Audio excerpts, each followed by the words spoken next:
Hi friends, welcome to వినీరం directions. నేను మీ త్రివేణి. ఈరోజు మా ఛానల్లో మా అమ్మ రెసిపీ గుత్తి వంకాయ మా అమ్మ చేసేటట్టుగా నేను చేసి చూపిస్తున్నాను మీకు. నేను ఎప్పుడో చూసి నేర్చుకున్నానండి, చేసి కాదు, చూసి నేర్చుకున్నాను. రెసిపీ మీరు కూడా ట్రై చేసి ఎలా వచ్చిందో చెప్పండి. గుత్తి వంకాయకి చిన్న చిన్న వంకాయలు తీసుకుంటే బాగుంటుంది. తీసుకునేటప్పుడు ఎప్పుడు కూడా ముచ్చుకు గ్రీన్ కలర్లో ఉందో లేదో చూసుకోండి. అలా పచ్చిగా ఉండాలి. వంకాయ నొక్కేటప్పుడు మరీ గట్టిగా ఉండకూడదు, అలానే మరీ మెత్తగా ఉండకూడదు. అలా ఉంటేనే వంకాయలు బాగున్నట్టు అనమాట. లేతగా చిన్న అల్లం ముక్క కూడా కావాలి మనం మసాలాలోకి. అది కూడా నేను వాటర్లో వేసుకొని ఉంచుకున్నాను. నేను మట్టి అంతా పోతుంది కదా, అందుకోసం 2 మీడియం సైజు ఉల్లిపాయలు తీసుకోండి. 1/2 కేజీ వంకాయలు తీసుకున్నాను నేను. మరీ ఎక్కువ తీసుకున్న ఉల్లిపాయలు తీయగా ఉంటుంది కూర, అందుకని దానికి 2 మీడియం సైజు ఉల్లిపాయలు సరిపోతాయి. ఉల్లిపాయలు కొంచెం పెద్ద ముక్కల కిందగానే కట్ చేసేసుకోవచ్చు, ఎందుకంటే ఫ్రై చేసుకొని మనం మిక్సీ పట్టుకుంటాం మసాలా, అందుకని పెద్ద ముక్కల కింద కట్ చేసుకుంటే సరిపోతుంది. మన ఛానల్ని సబ్స్క్రైబ్ చేసి సపోర్ట్ చేయండి ఫ్రెండ్స్. చాలామంది సబ్స్క్రైబ్ చేయకుండా చూస్తున్నారు, అలాగే కామెంట్స్ కూడా చేయట్లేదు. ఉల్లిపాయలు కట్ చేసుకున్న తర్వాత చిన్న అల్లం ముక్క నీటిలో వేసుకున్నాం కదా, అది కూడా చిన్న చిన్న ముక్కలుగా కట్ చేసుకోండి. దానికి సరిపడగా ఒక 10-12 వెల్లుల్లిపాయ రెమ్మలు కూడా తీసుకొని పక్కన పెట్టుకోండి. ఇవన్నీ రెడీ చేసి పెట్టుకొని మనం కడాయి పెట్టుకోవాలి. కడాయిలో కొంచెం ఒక 2 స్పూన్లు ఆయిల్ వేసుకోండి. ఆయిల్ హీట్ అయిన తర్వాత గరం మసాలా కోసం అని చెప్పి 4 యాలక్కాయలు, 2 లవంగ మొగ్గలు, ఒక దాల్చిన చెక్క, 1/2 టీ స్పూన్ జీలకర్ర, ఒక 1/2 టీ స్పూన్ కన్నా కొంచెం ఎక్కువగా ధనియాలు, ఇవన్నీ తీసుకొని ఆ వేడైన ఆయిల్లో వేసుకొని ఫ్రై చేసుకోవాలి. మంచి స్మెల్ వస్తుంది. ఆ స్మెల్ వచ్చే వరకు ఫ్రై చేసుకుంటే సరిపోతుంది. మసాలాలు ఫ్రై చేసేటప్పుడు స్టవ్ సిమ్లో పెట్టుకోండి. మసాలాలు మాడిపోతే కూర చేదుగా ఉంటుంది, ఏ కూరైనా సరే, అందుకని సిమ్లో పెట్టుకొని వేయించుకోండి మసాలాలు మాడకుండాను.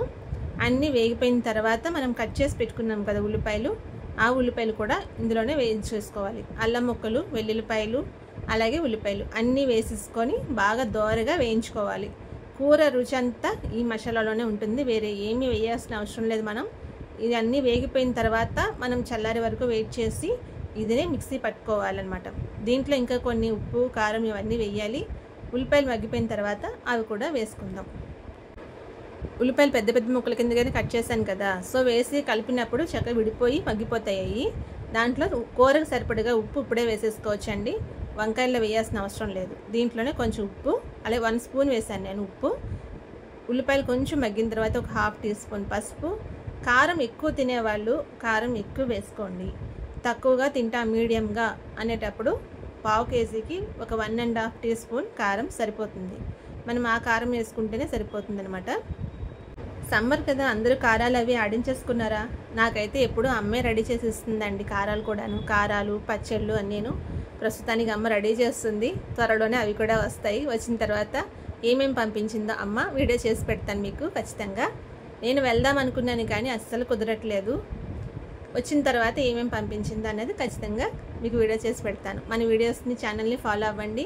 నేను వీడియో పెట్టగానే మీకు రావాలంటే నోటిఫికేషన్ బెల్ ఐకాన్ క్లిక్ చేసుకోవడం మర్చిపోవద్దు, సరేనా? ఒక 1.5 టీ స్పూన్ నేను కారం వేసుకున్నాను. కారం స్టవ్ ఆఫ్ చేసేసిన తర్వాత కారం వేసుకొని అలాగే కొంచెం కొత్తిమీర కూడా వేసేసుకొని కలుపుకుంటే కలిసిపోతుంది. కారం వేసిన తర్వాత బాగా వేపేస్తే కనుక కారం కూడా కలర్ అంతా మారిపోయి కూర రుచి రాదు, అందుకని స్టవ్ ఆఫ్ చేసుకొని ఆ వేడి మీద కలిపేసుకోండి, ఓకేనా? గుత్తి వంకాయ చాలామంది చాలా రకాలుగా చేస్తారండి. మనం చేసేది చాలా ఈజీ రెసిపీ అనమాట. అవి చల్లారిపోయిన తర్వాత మిక్సీ పట్టుకోవాలి. మనకి గ్రేవీ ఎక్కువగా కావాలి, చపాతీల్లోకి కానీ రైస్లోకి కానీ కొంచెం గ్రేవీ లాగా ఉండాలి నాకు అనుకుంటే కొంచెం వాటర్ ఎక్కువ వేసుకోవాలి అంతే కూరలో. నేను ఏంటంటే కొంచెం దగ్గరగా చేసుకుంటాను ఎప్పుడు కూర చేసినా కూడా. ఒక గిన్నెలోకి వాటర్ తీసుకొని దాంట్లో సాల్ట్ వేసుకొని కొంచెం సాల్ట్ కరిగేలా కలుపుకుంటే 2 నిమిషాలు. మనం వంకాయలు కట్ చేసేసి అలా బయట వదిలేస్తే నల్లగా అయిపోతాయి. చాలామందికి ఈ విషయం తెలిసే ఉంటుంది. ఇలా వాటర్లో సాల్ట్ వేసుకొని దాంట్లో కట్ చేసిన వంకాయలు వేసుకుంటే కాసేపు నల్లగా అవ్వకుండా ఉంటాయన్నమాట. మనం వంకాయలు అన్నీ కట్ చేసుకొని ఒక్కొక్కటి మసాలా పెట్టుకొని వేయించుకోవాలి కదా, అంటే ఈలోగా ఏంటంటే మిగతావన్నీ కూడా నల్లగా అయిపోతాయి. అలా నల్లగా అవ్వకుండా ఉండాలంటే ఇలా వాటర్లో వేసుకోండి, కట్ చేసి పెట్టుకొని ఒక్కొక్కటి. మసాలాలన్నీ మనం చల్లారిన తర్వాత మిక్సీ పట్టుకుందాం. ఛానల్ని సబ్స్క్రైబ్ చేయకుండా చాలామంది చూస్తున్నారు, ప్లీజ్ సబ్స్క్రైబ్ చేసి సపోర్ట్ చేయండి ఛానల్కి. ఛానల్లో ఉన్న రెసిపీస్ ఎలా ఉన్నాయో కూడా కమెంట్స్ చేసి చెప్పండి మర్చిపోకుండా. బాగుంది, బాగోలేదు 2 కమెంట్స్ చేస్తేనే కదా నాకు తెలుస్తుంది ఎలా చేస్తున్నాను నేను అనేది. కమెంట్స్ చేయడం మాత్రం మర్చిపోకండి. అలాగే 2 నుంచి 3 వరకు మధ్యాహ్నం 2 నుంచి 3 వరకు లైవ్ ఉంటుంది. ఫ్రీ టైంలో వచ్చి సపోర్ట్ చేయండి. మసాలా అంతా మిక్సీ పట్టేసుకున్నాం, వంకాయలు అన్నీ కట్ చేసేసుకున్నాం. ఇప్పుడు వంకాయలు ఇలా కట్ చేసుకున్న వంకాయల్లో మసాలా మనం ఫిల్ చేసుకోవాలి. కట్ చేసుకునేటప్పుడే చూసుకోండి వంకాయలు బాగున్నాయా లేదా అనేది. బాగున్న వంకాయలకి చక్కగా తెలిసిపోతుంది మనకి, తెల్లగా ఉంటాయి, గింజలు ఎక్కువగా కనిపించకుండా ఉంటాయి. అలా ఉంటేనే కూరకి లేత వంకాయలు బాగుంటాయి అన్నమాట. వంకాయలన్నీ చక్కగా మసాలా పెట్టేసుకొని రెడీగా చేసేసుకొని పక్కన పెట్టేసుకున్నాను నేను. ఈ మసాలా పెట్టిన వంకాయలు ఇప్పుడు మనం ఇందాక మసాలా ఫ్రై చేసుకున్నాం కదా, ఉల్లిపాయలు, గరం మసాలాలు నేను అదే కడాయిలో ఇంకొక 2 స్పూన్లు ఆయిల్ వేసుకొని ఇవన్నీ దాంట్లో వేసేసుకోవాలి. ఇంకా ఉల్లిపాయలు కానీ వేరే మసాలాలు కానీ ఏమీ వేయక్కర్లేదు. ఒక ఆయిల్ మాత్రం వేసేసుకొని దాంట్లో ఈ వంకాయలన్నీ వేసుకొని మిగిలిన మసాలా కూడా ఆ వంకాయల పైన వేసేసుకోండి. మిక్సీలో ఇప్పుడు మసాలా ఆడాం కదా, దాంట్లో కొంచెం వాటర్ మాత్రం వేసుకొని దీంట్లో వేసుకుంటే సరిపోతుంది. మరీ ఎక్కువ వాటర్ వేయకండి, ఫస్టే గ్రేవీ లాగా అయిపోయి వంకాయలన్నీ మెత్తగా అయిపోయి కూర టేస్టే రాదు, పాడైపోతుంది.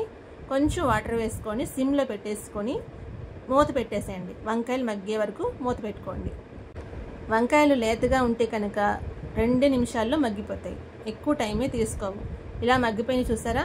ఇప్పుడు వీటిని మళ్ళీ మనం మొత్తం అంతా స్పీడ్గా కలిపేయకుండా చక్కగా అన్నీ కూడా వెనక తిప్పుకోవాలి. వేరే పక్కకి తిప్పుకుంటే 2 సైడ్లు ఈవెన్గా కుక్ అవుతాయి అన్నమాట. ఒక సైడ్ బాగా కుక్ అయిన తర్వాత ఫ్రై కూడా అయిపోయినాయి చూడండి. ఇప్పుడు మళ్ళీ వెనక్కి తిప్పుకొని ఇంకొకసారి మగ్గనివ్వాలి. మనకి కొంచెం దగ్గరగా ఉంది కదా, ఇప్పుడు నీళ్లు కొంచెమే వేసాను నేను, ఫస్ట్ నేను ఎక్కువ వేయలేదు. ఈ పక్కన కూడా కొంచెం మగ్గిపోయిన తర్వాత నీళ్ళు అవసరం అనుకుంటే వేస్తాను, లేదు అనుకుంటే కూడా అలాగే మగ్గిపోతాయి లేత వంకాయలు. కంగారు పడాల్సిన అవసరమే లేదు. కొంతమంది అయితే కుక్కర్లో కూడా చేసేస్తారండి గుత్తి వంకాయ కూర, ఒక్క విజిల్తోనే అయిపోతుంది. అలా కూడా ట్రై చేయొచ్చు మీరు కావాలనుకుంటే. కాకపోతే పెద్ద కుక్కర్లో కొంచెం వేసి ఎక్కువ విజిల్స్, ఒక్క విజిల్ పెట్టినా కూడా మెత్తగా అయిపోద్ది. చిన్న కుక్కర్లో కొంచెం వంకాయలు వేసుకుంటే ఒక్క విజిల్తో సరిపోతుంది. కొంచెం వాటర్ వేస్తున్నాను నేను, మరీ ఎక్కువ వేయట్లేదు. చూస్తూ ఉండండి, స్కిప్ చేయకుండా చూస్తేనే మీకు రెసిపీ అర్థమవుతుంది. ఓకేనా. వంకాయలంతా 2 సైడ్లు కూడా ఉడికిపోయినాయి, మగ్గిపోయినాయి. కొంచెం గ్రేవీ కోసం అని చెప్పి కొంచెంగా వాటర్ వేసాను నేను. ఆ వాటర్కి అంతా మసాలా అంతా కలిసే వరకు కొంచెం 2 నిమిషాలు మళ్ళీ మూత పెట్టుకొని మగ్గనిచ్చుకుంటే మన గుత్తి వంకాయ కూర చక్కగా రెడీ అయిపోతుంది. చాలా బాగుంటుందండి టేస్ట్. అన్నంలోకి బాగుంటుంది, చపాతీల్లోకి, రోటీల్లోకి, దేంట్లోకైనా బాగుంటుంది. చక్కగా మగ్గిపోయిన నా వంకాయలు గుత్తి వంకాయ కూర రెడీ అయిపోయింది. ఇందాక కొంచెం కొత్తిమీర వేసాం కదా, కానీ పైన టేస్ట్ కోసం ఇంకొకసారి వేసాను అనమాట నేను కొత్తిమీర. ఇలా వేసుకొని రెడీ అయిపోయిన తర్వాత సర్వింగ్ బౌల్లోకి తీసేసుకొని మనం వేడి వేడి అన్నంతో గుత్తి వంకాయ కూర చాలా బాగుంటుంది. ట్రై చేయండి రెసిపీ. నేను చెప్పిన డైరెక్షన్లో ట్రై చేసి ఎలా వచ్చిందో కమెంట్ చేసి చెప్పడం మాత్రం మర్చిపోవద్దు. నేను ఇది మా అమ్మ దగ్గర చూసి నేర్చుకున్నాను, చాలా బాగుంటుంది టేస్ట్, మిస్ అవ్వద్దు. థ్యాంక్ యూ అండి. Please like, share and subscribe. Thanks for watching friends.